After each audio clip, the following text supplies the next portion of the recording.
This is Letters from Little Saigon, where we share quiet stories of love, memory, and life far from home. Tonight's letter comes from someone who once called Saigon home. Let's listen. I still remember the day we decided to do it. The day we agreed to get married for a green card. It was a Tuesday in March.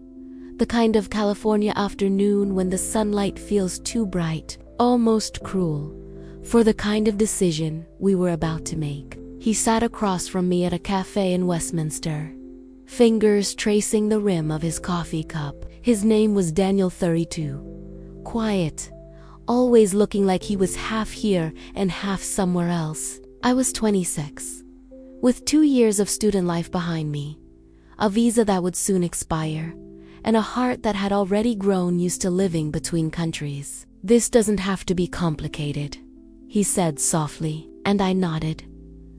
Though everything inside me already felt complicated. It wasn't love. Not then. It was survival. A choice between staying or leaving. Between building a future here or returning to the memories I had left behind in Saigon. The narrow streets, the smell of rain on hot concrete, the faces of my parents aging over the phone screen. Daniel said he didn't mind helping. "You seem like a good person," he told me. "And I guess, I'm lonely." That honesty disarmed me. We were both lost people, each needing something the other could give.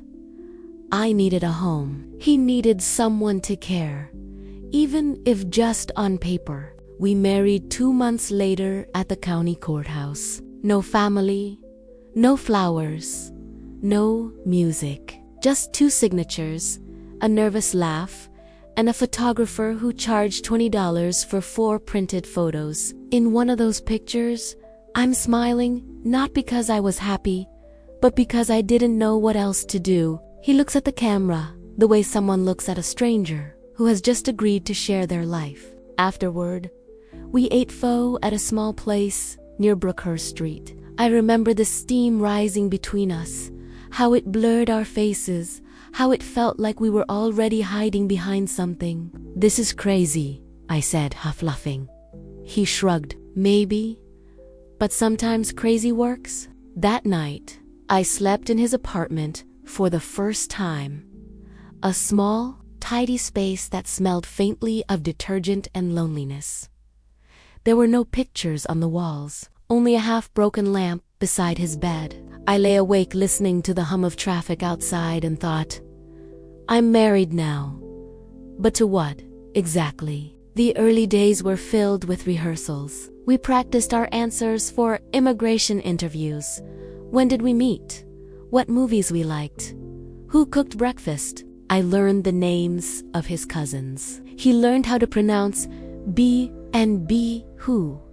Every night, we played our roles, husband and wife, 2 strangers learning to speak the language of belonging. But somewhere in that play, something real began to take root. It started with the smallest things. He began leaving little notes for me on the kitchen counter. Asterisk, have a good day at work, asterisk. I started cooking dinner even on days I didn't have to. One evening, I came home to find him waiting outside my ESL class, holding a cup of warm soy milk. "You looked tired yesterday," he said. "Thought you might like this." That's how it began, the quiet shift from pretending to feeling. I tried to ignore it. Love was not supposed to be part of this deal. Love, I told myself, would make everything messy. But one night, I came down with a fever. He stayed up, cooling my forehead with a wet towel, feeding me porridge spoon by spoon. When I finally drifted to sleep, I felt him sit beside me for a long time, breathing quietly. The next morning, he had left a note on the table. Asterisk, you don't have to thank me, just get better. Asterisk, and that was the first time I realized I was falling. By the time we went for our immigration interview, we were no longer acting. When the officer asked, "How did you two meet?" we looked at each other and both smiled. Not because we had practiced, but because we remembered. That smile carried us through the questions, the paperwork, the approval letter that came 3 weeks later. And yet, when the green card finally arrived in the mail, I felt nothing. It should have been relief, freedom. But instead, I looked at the small plastic card with my new name, Mrs. Nguyen, and realized how strange it felt. We had done it, but now, what were we supposed to be? Months passed, we kept living together, cooking together, sharing bills, holidays, silence. Daniel would sometimes come home late, smelling like oil and machinery from his repair job. I'd be sitting on the couch, reading Vietnamese news on my phone. He'd hand me a small bag of something, a pastry, a drink, and say, "Saw this and thought of you." Little gestures, little kindnesses that stitched 2 separate lives into something resembling love. We never said the word, though it hovered between us, too fragile to name. Until one night, it was New Year's Eve. We were both too tired to go out, so we sat by the window watching fireworks in the distance. "Happy New Year," he said quietly. I turned to him. "Thank you for everything." He looked at me for a long moment, then said, "You don't have to thank me anymore then." He kissed me, softly, awkwardly, like someone afraid of breaking a spell. And in that moment, everything I had been holding back came undone. After that night, we were no longer pretending. We began doing things real couples do, grocery shopping, bickering over dishes, watching bad TV shows. There were mornings when he'd bring me coffee to bed and whisper, "Morning, wife." And every time he said it, it sounded less like a joke.